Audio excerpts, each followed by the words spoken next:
Hey y'all, I'm James Wright and welcome to the shop. And tonight we're going to be talking about wood because this is Wood by Wright. I know we never talk about wood, do we? No, I want to talk about wood movement, what actually causes it. I want to talk about different types of wood, what woods to use and what applications, what I actually think through when choosing a particular type of wood, what woods will dull tools quicker than other woods, and actually trying to talk and look through if you don't know what the wood is, how do you know how well it will work, or what will this wood be good for? So we're going to have a good bit of fun talking about everything about wood. Mostly. For those of you who are looking for tool meets this weekend, there's actually one in Garfield, Indiana. Garfield, Illinois. It's at the Garfield Farm Museum. And most of the time they're only for members, but this one you can actually go if you're not a member. You just go a little bit later. So a lot of things have been picked through by that time, but it is available. So if you search for the Garfield Farm Museum, you can, there's information on the website there. Also, there's one in Ohio this weekend, but I can't remember where. It's actually a part of the Ohio Tool Collectors Group, but it's also a part of the MWTCA because there's kind of a big crossover there. And I just signed up for one that is in Ottawa, Illinois. That one is the first week of September, if I remember correctly. September 11th. Yes, September 11th. I remember thinking, oh, that's on September 11th. So yeah, lots of tool meets coming up. As well as, oh yes, the end of this month, there is, end of this month? Mm-hmm. August 20. Yes, it is the end of this month. Wow, it's coming up. We are going, I'm going out to the West Coast, to Oregon or Washington? Somewhere out there. Washington. No, it's Oregon. But you're fine. No, it's in... Are you driving up? Yeah, I'm flying into Washington and driving down. Okay, or down, whatever. Yeah, so...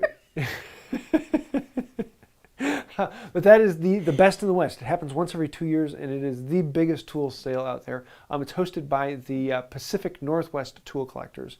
Again, you do have to be a member to go to that, but it's a 3-day long event. Thursday, they have a tool sale outside in the parking lot. Excuse me, there's this Friday, Saturday, and Sunday, as opposed to Thursday, Friday, Saturday. So Friday, tool sale outside in the parking lot. Saturday and Sunday, it's inside. I'll be doing several videos. It'll be a lot of fun. But if you're going to be out there, looking forward to seeing you. So let's talk about wood. If you are new to the videos, then you will see comments down below in the description with timestamps by it, so you can jump around to all of the questions on there. If you are watching this live, then go ahead and throw your questions into the chat, and we'll get to as many of them as we can around the description, the discussion. So what is wood? Imagine wood as a bunch of straws. And this is an analogy that gets used quite a bit, and one of these days I'm actually going to go out and buy a bunch of straws to show it, but instead I've got a bunch of popsicle sticks. And so if you kind of imagine that, all of the properties that you see in this start to make sense. So we've got a pile of straws here, or popsicle sticks, and if this is a cross-section of the log, what we have here is it's very, very easy to come in with a saw and split these all apart, except for it's not with my fingers in there. So you can rip this down into 2 boards. If I'm going to cross-cut them, though, it is much, much more difficult because that would be coming across this way and actually slicing through them all. So a lot of the things we're going to be talking about is thinking about them in this bundle format. And so if you imagine them as straws, it will make a lot of the statements we're about to make sense. The first odd property to understand when thinking about wood is expansion and contraction. When you're working with steel or aluminum, it does expand and contract with heat, but it doesn't expand and contract with moisture. Wood moves usually under 3 different things. Number 1, it can expand and contract with heat, just like steel. And it's actually not too far off from steel. It's actually pretty close to epoxies and most polymers in the expansion and contraction from the heat. However, the expansion and contraction from moisture is far, far more significant. You're looking at me like... No, I had a joke that came to my mind when you were talking about thinking of wood as straws. What's that? Would that make the woodworker a sucker? Sorry. a long week already, and it's only Tuesday. Yeah, the other day, Sarah came up to me and said, would you quit acting like an idiot and just act like yourself? And I said, well, would you make up your mind? I was going to say they're 2 in 1, 2 for 1 special. You walked right into that one. So, expansion and contraction. My mic is low. If you think about the expansion contraction from heat, it does have a slight expansion contraction, but for most applications, the expansion contraction from heat is almost immeasurable. And for the average application in furniture, that's something that doesn't even come into the calculation. The second one that we tend to think about is the twisting and warping of the board. But the twisting and the warping of the board is actually the expansion contraction generally due to moisture. It can be caused by the third one, which is the release of pressure. So if you have an arm of a branch of a tree that's been hanging out for years, that whole tree has been putting so much buildup into this, trying to lift that branch up off the ground, that when you cut it down and you slice it up into the boards, all those boards have built up tension in them. When you slice them, they all go pling, because they have a built up force. And that's why you generally don't cut boards out of, at least long boards, out of branches. You can, but you just understand you're probably going to have to milling off more, because as they relax and you get thinner, you're going to get a bend in it. The most common thing is moisture expansion contraction. So if you look at it like straws, you have to understand that the straws do not get longer and shorter. So if I take this, I'm not going to be able to pull this longer and shorter. But if this was a plastic straw, I could put enough pressure into that straw to make the straw expand. And so this whole bundle isn't going to get longer. Oop, I really need to get some straws. This whole bundle isn't going to get longer. But if I were to fill them all up with moisture, it could get bigger in diameter as the whole thing expands. The one caveat to that is that the straws aren't all uniform. You will find that the straws are all tied much closer together in around the ring than they are from layer to layer. Excuse me, the other way around. They're more tied from layer to layer than they are from around the ring. And so what happens is, as the whole thing expands and contracts, it doesn't expand and contract uniformly. What it does is it actually expands and contracts mostly around the ring. So this circle, the circumference of this wants to get smaller and bigger. However, the expansion and contraction from the outside to the middle is very little. And so it doesn't want to shrink as much this way. And so you get these checks that end up running across the log. Ooh, let's bring this up. There we go. 3. So what happens is you get these splits that come down the log because it wants to shrink this way. It doesn't want to shrink from the middle to the outside. It doesn't shrink this way as much.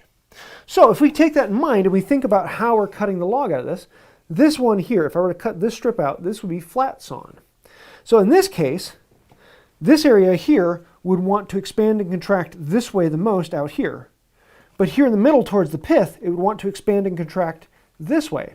And so in the middle here, you'd have this piece wanting to shrink as it loses moisture here. And this out here would want to shrink this way as it loses moisture. And that's going to cause this to cup. And it's going to cup the opposite way of the circle. So this board is going to go from straight this way to being curved this way as this board dries out. And so that's why you'll get a cup or a bow in it, especially if it's flat sawn. So to get it more stable, you'd usually want something that is quarter sawn like this. That coming right out from the core, now this whole board is wanting to expand and contract this way more than any other direction. So it's going to expand and contract rather flat. If you want to get one step farther, you could cut your boards out this way and have them radially out from the middle. This is an incredibly stable wood, and this is what is called riven wood. It is also the most expensive because you've got these boards coming out here from the middle. You've got all these wasted wedges that come out of it. So you use a lot of wood to get this really, really stable piece. You can saw it out with quarter sawn, and you'll have less waste, but you'll still have some waste. Or you could flat saw it, and you get a lot of wood out of it, but you're going to get a less stable wood. So if you find a board that is cupping, that's usually because it's a flat sawn board, and it's going to want to expand and contract in that orientation. If you find that it's bowing end to end, that's usually a release of stress, though sometimes it could be because the log wasn't perfectly straight. The log may have gone in a curvature and they cut a slice right out of the middle of it. And so you have a curvature where the two ends of it are on the outside of the log and the middle of it's on the inside of the log, and so that could cause the whole log to bow lengthwise. Expansion and contraction of moisture. And then that happens every year. So you build the furniture, and 6 months from now, the moisture in your house is very different. Especially if you use windows to heat and cool the house, you'll have days where you have high humidity, and all the wood is going to want to expand. And you'll have days where there's low humidity and everything shrinks back down. Where we're at, it gets very, very dry in the winter. We might get down to 10% or less in the house. I usually try and keep it around 20%, but sometimes it gets down there. In the summer, it might get up to around 40 to 50% in our house. Though if it's outside, you might get 80, 90, 100%. And the more moisture you have in the air, the more moisture the wood can soak up, the more those fibers want to swell and expand and contract. So wood movement, that's the basic on it. I have quite a few other videos on it. But once you understand those properties, then everything else we're going to talk about will make sense. And different woods are going to expand and contract in different ways in different amounts. So that kind of is the big overarching thing of once you understand that process, everything else makes sense. Any questions so far that need to? No, but it might be helpful if you put a link for the tool Garfield thing for Sunday. Is there a way? Yeah, I can't put a link on that right now. If you want to search it, just search for Garfield Farm Museum and it will pop up. Yeah, I figured that part out just now. What's that? I said I figured that out just now. If you are not a member of the MWTCA, you can go through the Garfield Farm Museum. You're just going to be going at I think they open it up at 9 o'clock, whereas for the MWTCA members it opens up at I think 6 o'clock. And so a lot of the really good deals are gone by then, but that is one of the best sales, and so there's still a lot of good stuff later on, just not quite as much.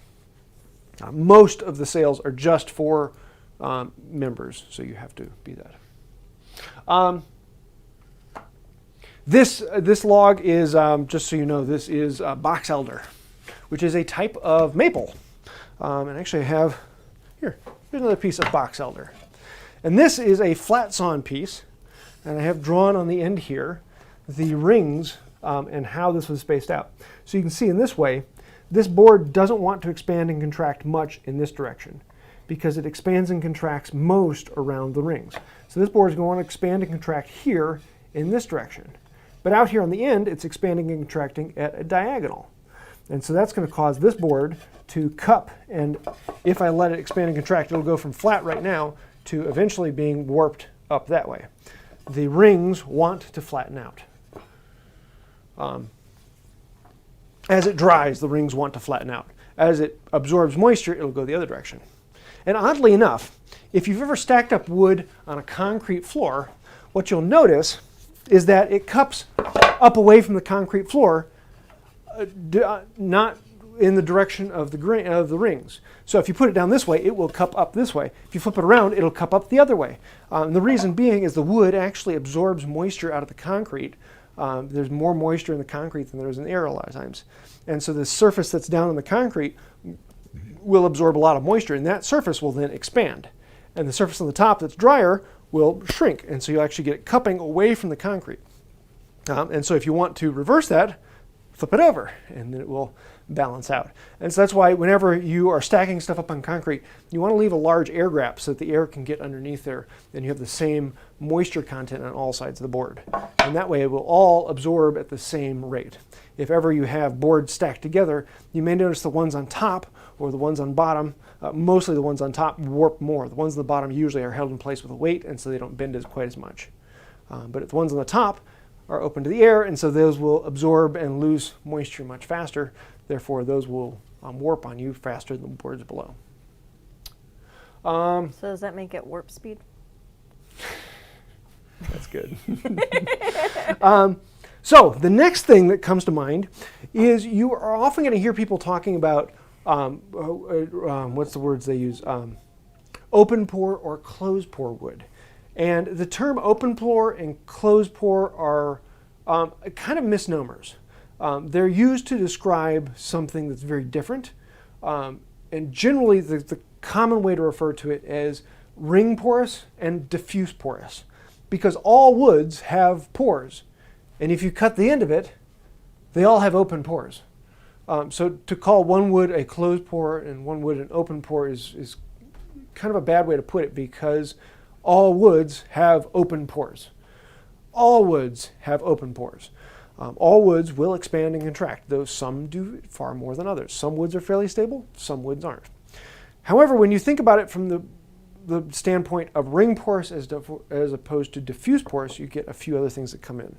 Let me pull out this one. Let me see if I can do this. I thought about getting the microscope out, but I don't think I'm going to have time to do that tonight. So in this one, this is English oak. Change your camera. Thank you. This is English oak. And this, you can see the annular rings very, very easily. And with oak, oak is ring porous. And so on all of these, if you look really, really closely, you'll see the spring growth has really big pores. And the later growth and into the winter have very, very small pores and get very, very tight. And so you'll notice on oak, ash, hickory, things like that, on the rings, you'll have really big pores or a really tight line. And that's the spring where it's running a lot of sap. Okay. Say hi, JJ. And so you'll have these big pores where there's a lot of sap running on the spring wood. And then, as it gets later into the year and into the winter, those pores get smaller and smaller and smaller. They get really, really tiny to the point you almost can't see them without a really good microscope. Those pores are still there, but they're very, very little, and there's a lot more of them. And so what happens, those big pores can allow a lot of moisture to get into the wood very quickly. And you would think that, big pores mean more movement. And they generally don't mean more movement. They generally just mean faster movement. Because there's bigger pores, that means it's much easier for the air, the moisture, to get all the way through the wood. And so it can get deeper into the wood. So it can actually dry out a little bit faster. And it can expand and contract a little bit faster, in comparison to diffuse porous. Diffuse porous would be things like here. Let me show you the end grain of this. This is sycamore, which is, it acts and feels a lot like a maple, like a soft maple. It's one of my favorites. But the rings on this are fairly hard to see because the difference between the spring and the fall growth is minimal in comparison. So on this, all of the pores are right about the same size. They're all pretty close to the same thing. And that is a diffuse porous wood. And most of the time with that, the pores are going to be much smaller. There's going to be lots more of them, but they're all the same size throughout the whole board. It's fairly homogeneous. But because they're all smaller, it takes a little bit longer for the moisture to make its way through the wood, and so it changes a little bit slower. And you might think, ooh, it changes slower, that means it's more stable. Well, yes and no. Over the course of 6 months changing from a dry season to a wet season, the speed of change isn't, it's pretty well negligible. So both are going to move just as much. It's just how quickly do they adjust from season to season. But in some cases, and in some woods, which we'll cover in a little bit, diffuse porous is a little bit more stable. And you have to say that with a big asterisk. It's kind of one of those things where sometimes it comes out that way and sometimes it doesn't. And so you have to kind of look at a few other characteristics to how stable is the wood. And usually the biggest characteristic is how is it cut. If it's flat sawn and you see that smiley face on there, know that the board is probably going to warp. You're probably going to want a breadboard in on there if it's going to be in an area with a lot of moisture. Now, if you live in a house like I do where we keep the air conditioning on all the time, we almost never open our windows. We have a very standard moisture content in our house all year round. Our expansion and contraction is tiny. My table upstairs, it's over 5 foot wide at the widest point. And that 5 foot width expands and contracts less than a 1/16 of an inch over the course of a year. if I were to take that same table outside, I could have more than a 1/4 inch of movement all the way across it. And a 1/4 inch doesn't sound like much until you're putting joinery in. If you put any pins in, a 1/4 inch is a lot of movement across the whole width of the board. And then that then brings us to how important is it to have stable wood? If your board is wide, it's going to have a lot more straws across it, and that's a lot more chances for all those straws to expand a little bit. And so the wider the board, the more obvious the expansion and contraction is. If your board is 1 inch wide, you can make it just about the most expansion and contraction you can from moisture in the air, and you're probably not going to measure it.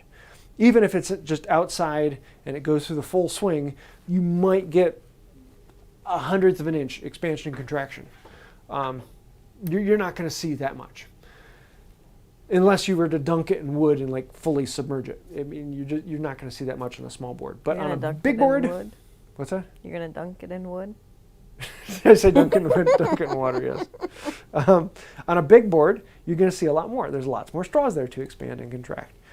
So if you're working on a small piece, you don't have to worry about expansion and contraction that much. You might have some cross-grain connections and have no issue with it at all. If you're working on a big piece, dresser, desk, table, you're going to want to think about expansion and contraction.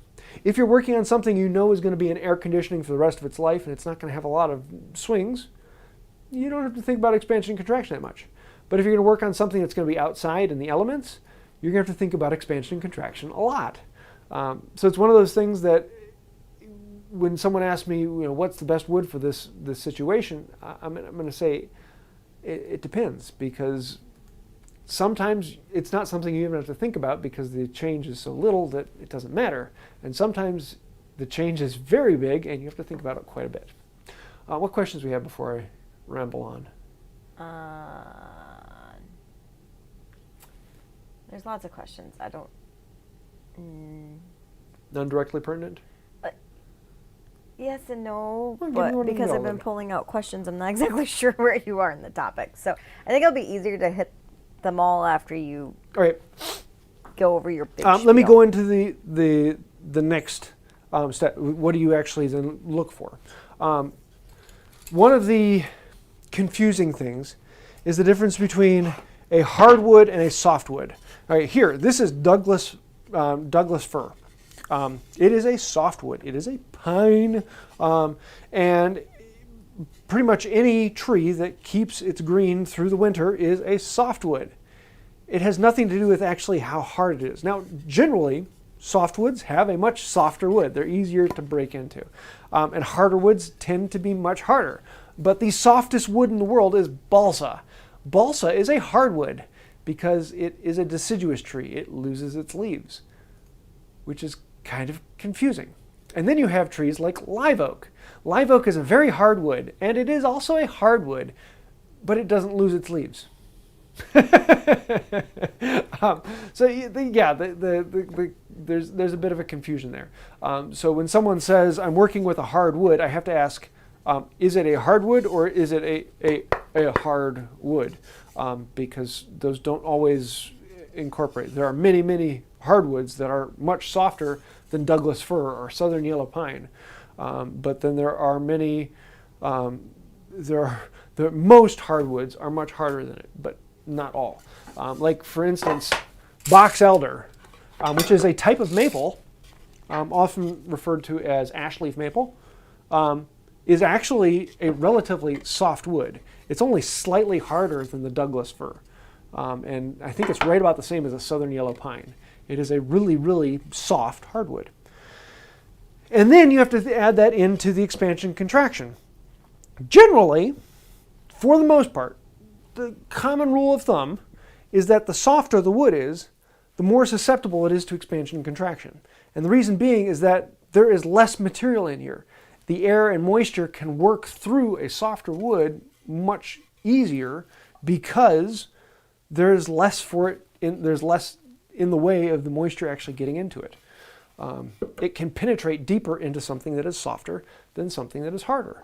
So if I've got wood like ipe, this is an incredibly hard, the Jenka on this is off the charts. This is durable, hard stuff.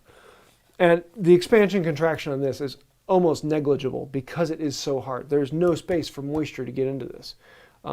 It doesn't expand and contract that much. Box elder, on the other hand, this expands and contracts quite a bit. And so you're going to have to take that into consideration. In general, for the most part, the softer the wood is, the more it will expand and contract. The harder the wood is, the more stable it is. Not always, but sometimes. Then, yes, then you have to mix these all together. So you look at the board and say, you know, this is a flat sawn board with a knot through the middle. So in other words, in this case, I'm having grain going all different ways. And in the middle here, it's actually expanding and contracting this way. And then out here, because it's flat sawn, I'm getting expansion and contraction this way and over here. And expansion and contraction on this board is going all over the place. So this board should warp if the moisture changes. However, it's Ipe. It's probably close to 6 pounds. It's a very, very heavy, dense board. This board weighs more than this log does. Yeah, this board weighs more than the log does because it is just that dense. This is box elder, this is Ipe. However, because this is Ipe, it's not going to move that much. Even though the grain goes all over the place, it's not going to move that much. Let's see, where is it? This board is box elder. It is diffuse porous. I mean, the pores on this are just incredibly tiny. You can't see these without a microscope. It is unbelievably small. So it's not going to warp quite as fast. However, it is very, very light wood. And it will warp significantly. So once it warps all the way, it will be out a good bit. This one is also flat sawn. So it's going to want to cup big time. So this is not a stable piece of wood. I wouldn't want to make this into a cutting board. Not that's just going to be durable, but it's going to move all over the place. And so you have to look at each individual board. And if you're asking me what is a stable wood, I could say, you know, go out and get Ipe. And it's going to be very stable for the most part, unless the board is really twisted or you live in a really humid environment. Like sycamore. I really like sycamore. It's a very straight grain. It's very easy to work. It doesn't twist that much because it's diffuse porous. It tends to be very straight grain. But you can get some where the board is going to be twisted all over the place. It is a decently hard wood, so it's not going to, it's going to be a little more stable. So it's one of those things you got to kind of play through and think about the particular board you're going to use for the situation. I could tell you to use one particular type of wood, but that's not always the case. The other thing you need to think about when choosing the board you're working with, and probably the most important thing depending upon the piece you're making, is how durable is the wood. And in that case, there's almost exactly a one-to-one correlation between how hard the wood is and how durable it will be. In some cases, some woods tend to be a little more fractious. Brittle, I think. Brittle is the Fractious. And so you might want to take that into consideration. But generally, the harder the wood is, the more durable it's going to be. Can you put your fingernail into it? And that's one of my favorite tests for when someone asks me, what type of wood is this? I'm going to ask them, you know, can you drive your thumbnail in it and leave a mark? If you can leave a mark, like with sycamore, I don't think I could ever leave a mark in sycamore. I mean, I can't make a mark in sycamore. It's right about on the edge, but I can't. Box elder, I could drive my fingernail into that easily. I wouldn't want to build any furniture out of this with kids. Let's see if I can do this. I'm going to try and make a mark here that you can see. Yeah, I don't know if you're going to be able to see that because it's on box elder, which is white on white. I wouldn't want to make something that is going to see abuse out of box elder. Now, it could be a relatively stable wood, but most of the time, because it's softer, it's going to get dented up much quicker. The harder the wood is, the more durable it is. And so if I'm making a kitchen table, I'm not going to use a soft maple. I might like a hard maple. I might like an oak. I might like sycamore, something that I'm not going to be able to scratch up easily. The harder you make it, the more durable it's going to be. But generally, the harder it's going to be to work. With the exception of it, once you get so soft, then you start making things very difficult to work. A lot of pines can be very difficult to chisel because you're going to be chopping into them and just it crushes the wood rather than cutting the wood. And so I like to go no softer than like a cherry or a walnut. Now cherry and walnut, oh, this is walnut, that's not cherry. This is, this is Victorian blackwood. This is an Australian wood and is incredibly hard. It's right up there with the Ipe. But cherry and walnut are relatively soft. They tend to be relatively straight grained, and they're both diffuse porous. So they're going to be slow to change. They're going to change a decent amount, but they're not going to change really wildly if you have a nice straight grain. But they're going to be a bit softer, so you're going to get some dents and you're going to get some dings. So if you're going to be building it out of a dining room table, you're going to understand that you're probably going to see some dents and dings over the years. It might not be the best choice for that, but it looks good, so hey, you kind of got to ask that about it. The next thing you're probably going to want to look at when choosing a wood is silicon content. If you go to the wood database, you actually just Google wood database, you can search for any particular type of wood, and one of the things that they'll list is silica content. And that is really important for specifically working with hand tools. The higher the silica content, the more it's going to dull your tools very, very quickly. And often the silica content is far more important than how hard the wood is. A hard maple that has a low silica content won't dull my blade as fast as, I'm trying to think of a softer one, red oak. Red oak can have, depending upon where it grows. If you get a red oak from Michigan, it's going to have a very high silica content. And that will dull your wood, dull your blade much, much faster than a hard maple. Even though the red oak will be far softer, because of the silica in there, it's almost like running it through a stone. It tears apart the blade. So that's one of the things to think about when doing that. So when I'm choosing a wood, usually those are the things I'm going to think about, and then I'm going to go with white oak because it looks gorgeous. And that's how I choose my wood. That question came up and I was like, he doesn't answer it. No, and when I think about white oak tends to be a very twisted wood. It's your little black dress. Let's just be honest. Yeah, it's very hard to get good straight grain out of white oak. And when you do, it's expensive. Number two, it's diffuse pore, so it's going to change very quickly. When it does change, it's going to change. And it does very quickly absorb moisture. Depending upon where it grows, it can have a very high silica content or it could have a low silica content. It's one of those things that it picks it up from the ground. So if you're in a very sandy soil, it's going to have a lot of silica in it. So it tends to be a very unstable wood. And so you have to take a lot more precautions with it.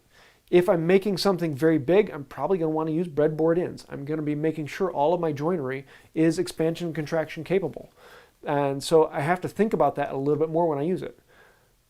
It's also a very difficult wood to work with. It's very fractious. I did it again. It's very brittle, and so it tends to string off. Hickory, oak, cherry, ash, they all tend to be kind of like that, where they get a lot of little splinters that come off easily. So it's a very difficult wood to work. But for me, I learn by being stubborn. I bash my head against the wall until it comes out, and once it does, then it's so worth it. And that's what I enjoy. I love the difficult challenge. I love just really digging into something that drives me crazy, but in the end is worth it because it's absolutely gorgeous. And that's why I love my wife. I was waiting. So I was waiting. I could go with something like hickory. And hickory and white oak are very, very similar. They are both very brittle. They are both ring porous. They both tend to be fairly twisted, but hickory is a very flat color. It tends to be a white tone. You do get the sapwood, the light wood. You do get a little bit of a light and dark into it, but you don't get that the crazy grain structure popping out. And so for me, hickory has all the difficulty, but without all the beauty. And so that's one of the things where I choose wood is I want something that's going to teach me. Because if I can do the joinery and the work in white oak, then I can do it in any wood. Yeah, there are harder woods that will probably dull the blade a bit quicker, but there are very few woods that are going to be quite as challenging as white oak. It is a very difficult wood to work with. And that's what makes it very beautiful to me, because I put a lot of work into it, and I get that bonus out of seeing the grain going all over the place. It makes it worth it for me. But it's a very durable wood. It's an incredibly durable wood, so I don't have any problems making tables out of it. I don't have any problems making furniture. They're not going to get dented up. It's a very, very strong wood.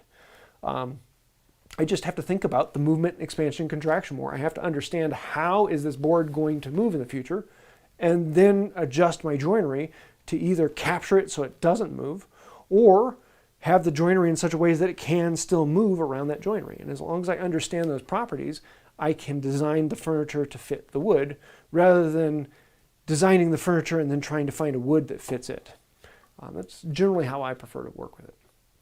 So what questions we got? All right. You may have answered several of these. Cool. Just tell me if you have. I'm going to go just from top to bottom. Anna Phylaxis asked, what finish would you choose for a wood shelf over an oven? It's walnut. Yeah, I talked to them a little bit about this beforehand. For a wood shelf or a cabinet, it's something that's going to get beat up. It's something that I want something a little more durable. So I could go with a strict oil, such as a BLO or tung oil.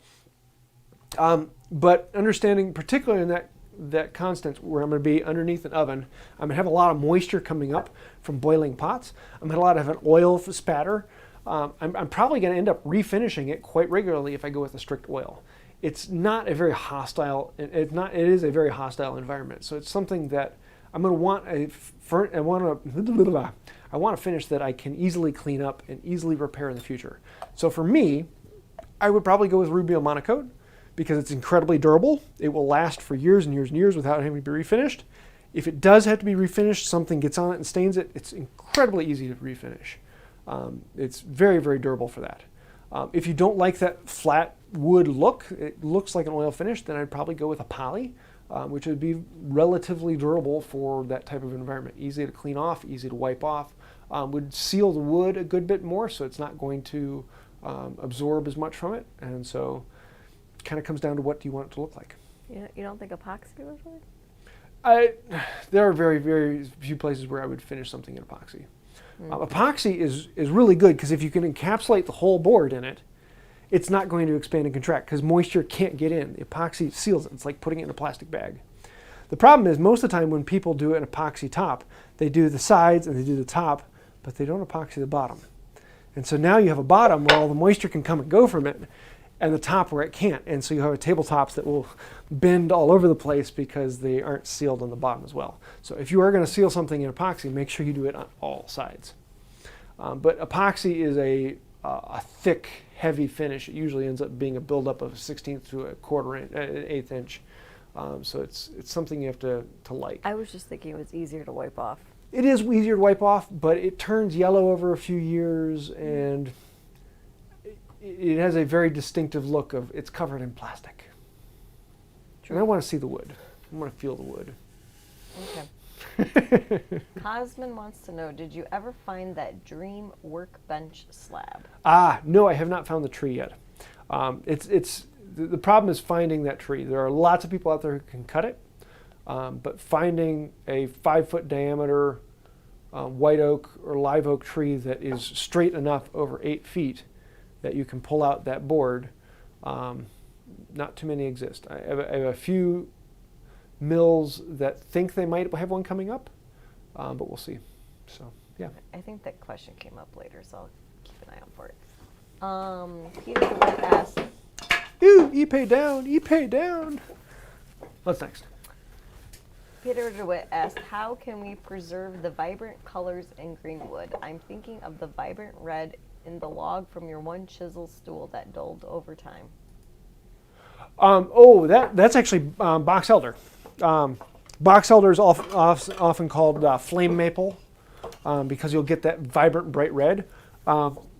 Especially when it's green and fresh, it's incredibly bright, and there is no way to save that. You can't. If it is fresh from the tree and green, you'll see it. But as soon as it dries, it gets muted and it's less there. And then over time, the more sunlight that hits it, the more it's going to turn to brown. It's the same thing with purple heart or any of the bright colored woods, bloodwood. They will turn to a brown over time as the UV light hits it.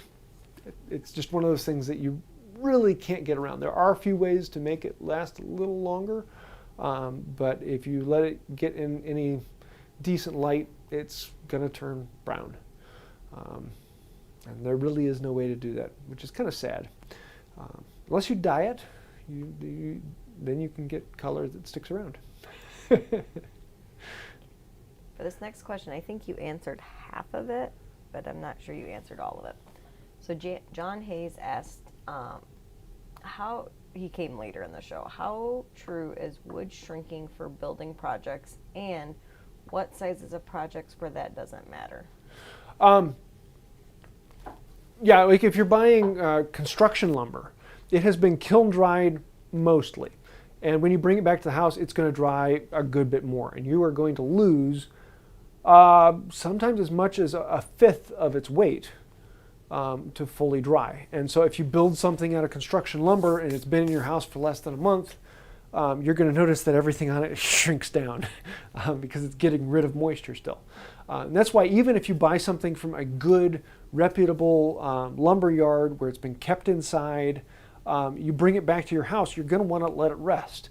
You want to get it to acclimate to your shop. Put it up on stickers, get it up off the concrete, put air gaps between them. Stickers are actually boards that go in between the boards to separate them all so air can get all the way around the board. And it will acclimate and lose or gain moisture depending upon your shop in comparison to where it was before. So it's one of those things where it's going to take time, especially if you buy it from a big box store. Even the hardwood you're going to get there, it usually needs to be let to rest in your shop and come to acclimate. Especially construction lumber, it needs a long time. And if you do anything with treated lumber, it's basically greenwood. Treated lumber like greenwood until it fully cures. Not that you really want to be working with treated lumber in your basement workshop. But yeah, understand. Most of the time it needs to dry further. Sometimes it actually needs to gain more moisture if it's been kept in a really dry place, but it is going to need to acclimate to your shop. So depending upon the characteristics of it, anywhere from a week to a couple months. There's absolutely no way we're going to get through all the questions that I have already pulled. So if we don't get to your question, send it to James in a message and he will answer it. Unless someone throws up a super chat. Then we'll get to your question. Throw up a super chat. Otherwise, I'm just going to keep going in order I found them. Anton H asked, I heard that the sapwood of hard maple is preferred to the heartwood, unlike in other woods where sapwood is less stable and or more prone to rot. Is that the case? Ooh, that's a great way to start an argument. You will see people who will tell you never, ever, ever, ever, ever use sapwood in anything. And most of the time, sapwood is going to be a little bit softer because it is still the wood that was alive, and so it still has the sap running in and out of it far more readily. But in a lot of woods, and particularly decent hardwoods, the sapwood is just as durable or useful as the rest of it. And when it comes to hard maple, there's almost no difference. Yeah, some people are going to say one is far better than the other, and you should, if you can, use one or the other. But in general, it's for 99% of all applications, there's not going to be any difference between them. And most hardwoods, that's the way. And I even with white oak, I'm often using sapwood in there. As long as the sapwood is stable, you will find some sapwood that is far more punky, and you could actually drive your fingernail into it, in which case then I'll cut that off. But most of the time, it feels just like the rest of the wood. It just is a slightly different color. Particularly when you get to walnut. Walnut has a wild difference between the sapwood and the heartwood. And so what they'll actually do is at the lumberyard, they'll steam it. And the sapwood normally is almost white, often as white as maple, especially in contrast to the dark, hard, dark walnut in the middle. But if you steam it, you'll get that color then throughout the wood. And so a lot of times they'll actually sell it with heartwood and sapwood all in there because it's been steamed and that color has been saturated all the way through it. which is one of those interesting things about it. Unless you get it air dried, if you get it just straight air dried, you'll get walnut that has that wide contrast between the heartwood and the sapwood. But in that case, both of them are just as stable for most general use.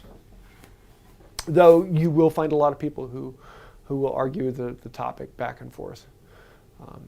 For most applications, it's negligible.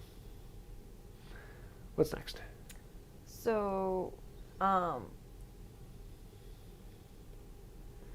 think some of these you talked about. I'm going to go with this one. When gluing up several pieces together, does alternating rings up and down help with straining the piece? Well, yes and no. So what happens is, like normally, where is it? This one. So this board, let me back it up a little bit more. This board, the grains will want to straighten out as it dries. So this board will want to cup up.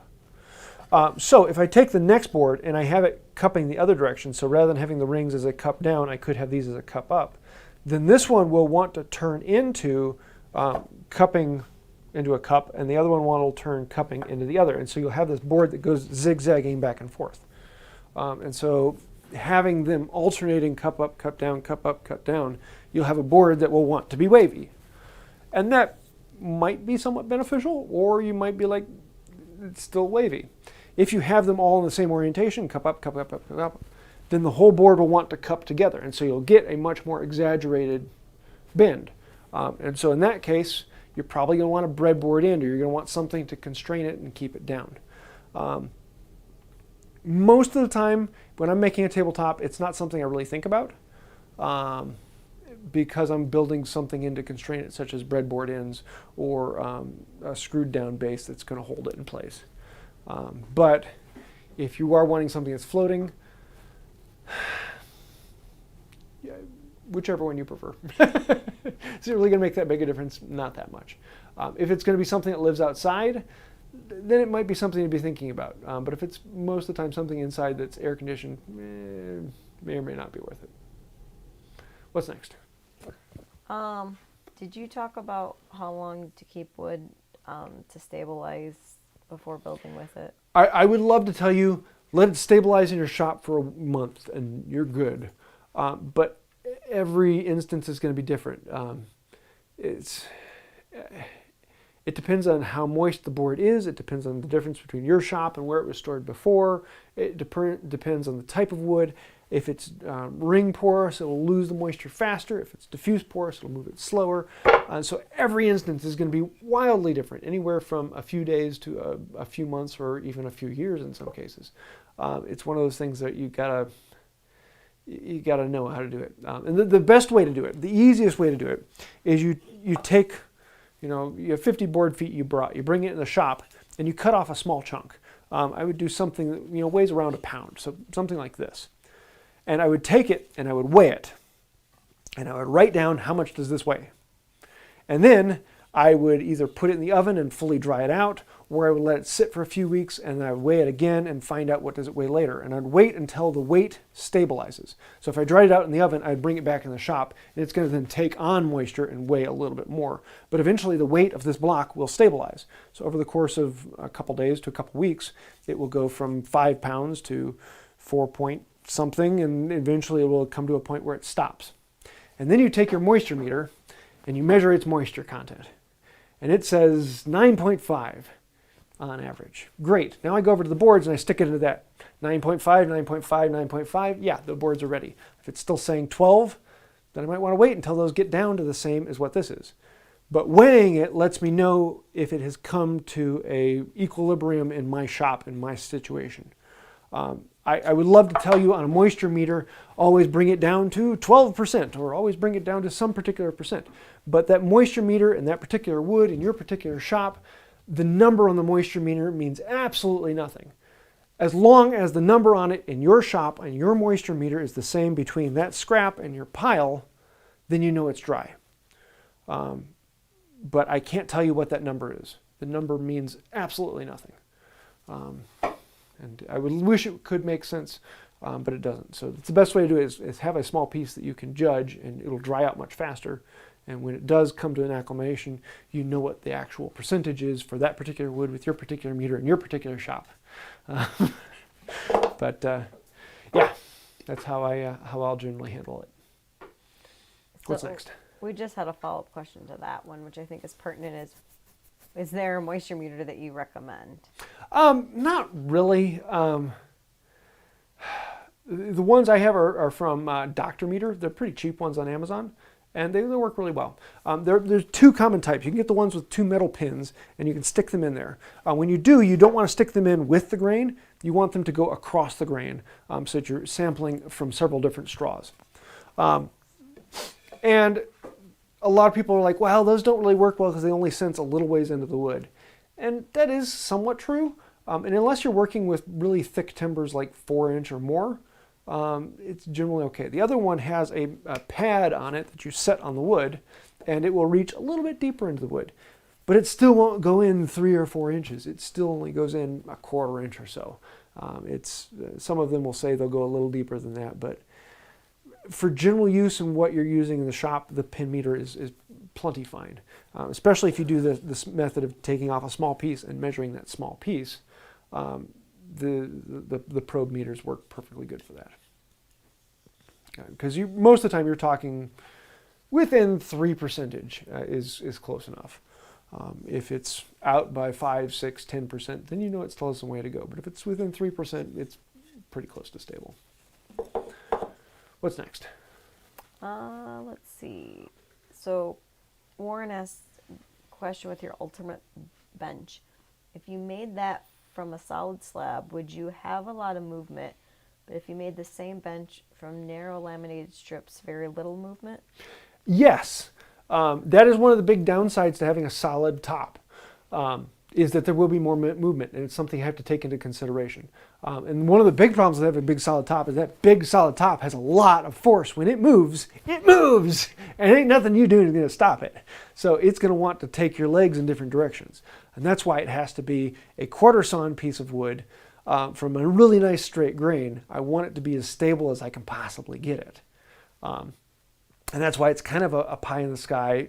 If I had my absolute druthers, that would be what I want. And there's a reason why all of my benches up till now have been, 1 to 1.25 inch laminated boards, because that gives you a very stable top.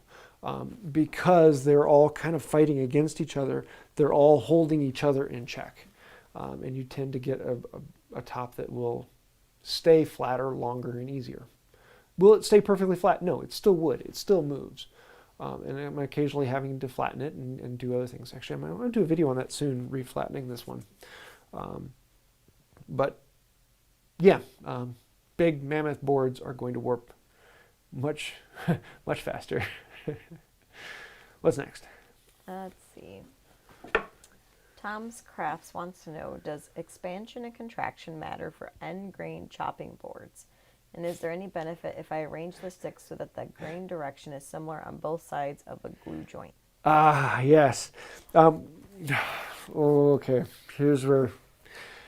end grain chopping boards. Now what you're doing is you're taking all those pores, and now all of those straws are standing up. And so now moisture can very quickly get in and out of that board. So if you have standing water on there, even if it's really well sealed, it's going to get into the board.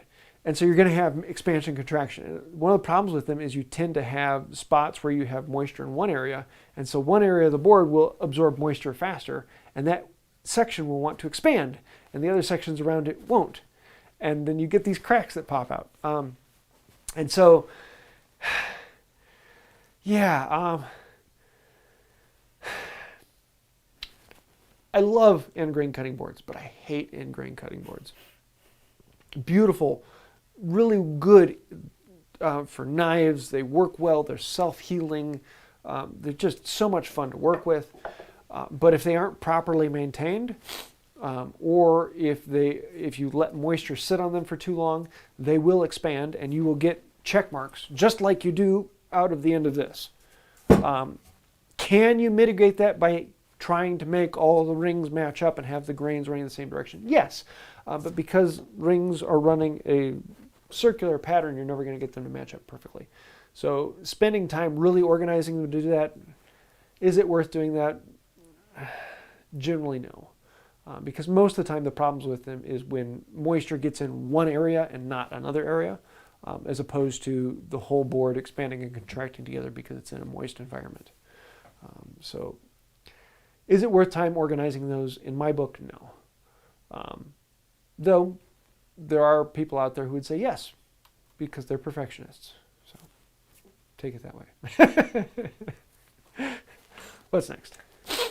Jim Hyslop asked, I have a piece of 2x4 maple that I bought about 35 years ago.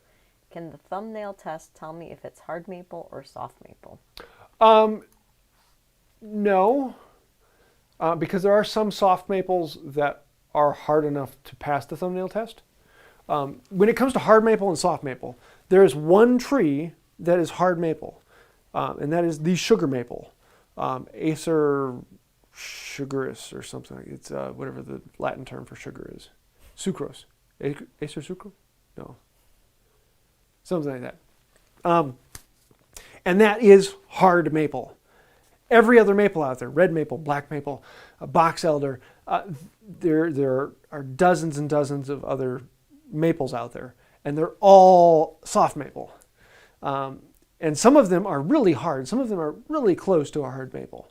And some of them are really, really soft, like box elder is incredibly soft. And so some of them you can put your fingernail into and some you can't. Most common soft maples are a red maple or silver maple, at least in the US. Those are the ones that are very commonly sold as soft maple. And depending upon the tree, you may or may not be able to get your fingernail into those. Some of them you can, some of them you can't, and it's right on that edge line. It's pretty close to sycamore. So, yeah. What's next? Let's see. C. Joe asked, I've always heard to not use oak for hammer/axe handles. Is this true? Oak? No, oak actually makes a pretty good one. It's not quite as good as hickory because hickory tends to be a little more flexible. But as to the structural strength, oak and hickory are very similar. Ash as well is right in that ballpark. Whenever you start talking about axe handles, you get into some really old arguments that fall right in the same category of do you stack your wood bark up or bark down? It really doesn't matter. Yeah, oak is actually a really good handle for it. Is it the best? No. I would say hickory would be the best in my aspect. But I would probably put oak as third. I would put ash a little bit better. Ash is a little more springy than oak, but not by too much. What's next? AndrewR Prince from Australia wants to know, will steam ironing remove/restore dings? Yes. What you're actually doing is you're introducing moisture into a very thin surface layer of the wood. So what you can do is if you get a dent in your wood, you put a moist towel on top of it, and then you put an iron on top of that heats up the moisture. And what that's doing is it's really encouraging all of that moisture to work its way into the wood as fast as it possibly can. But it's only going to go a tiny bit into the wood, so it's not going to warp the whole board. It's just going to affect the spot where the towel is at. And so if there's a dent in there, that dent is suddenly absorbing a lot of moisture, and it can actually fill itself back out and kind of reinflate itself because all those fibers have been crushed. And so once they fill up with moisture, they come back up to the surface, and then you can plane it down smooth and get it around. You're going to get some grain raising on there. You're going to have that spot is actually going to want to absorb more moisture. So that whole spot may feel kind of raised afterwards. So what you're going to do is just let it sit, let it dry. Usually overnight it's pretty good, and then you can come in and sand and smooth or plane it down. And yes, you can pull dents out that way. It's kind of fun. One more? One more. Jose Morel asked, I noticed that when using a tung oil finish, it works great with hardwoods. On the other hand, when using a tung oil finish on a soft pine, it takes forever to dry. Any idea or experiences? Thanks. Yes. When I'm talking about ring porous and diffuse porous, that is not the same thing when it comes to pine. Pine is neither ring porous nor diffuse porous. It is a different ball of wax altogether. And so pine, on its surface, is not actually very porous. water can still get in there, but it's not going to run in through the big straws. They're kind of sealed.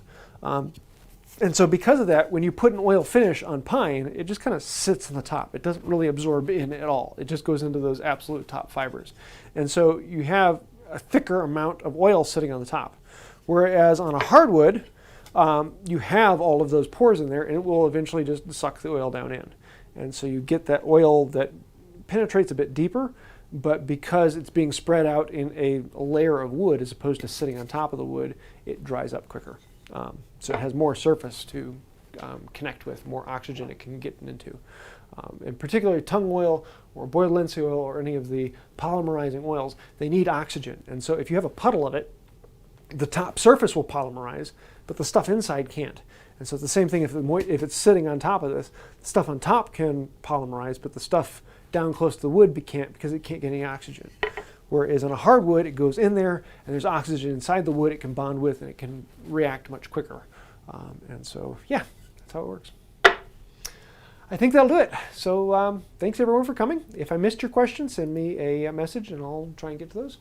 But I think they'll do it for now. So until next time, have a wonderful day. Bye.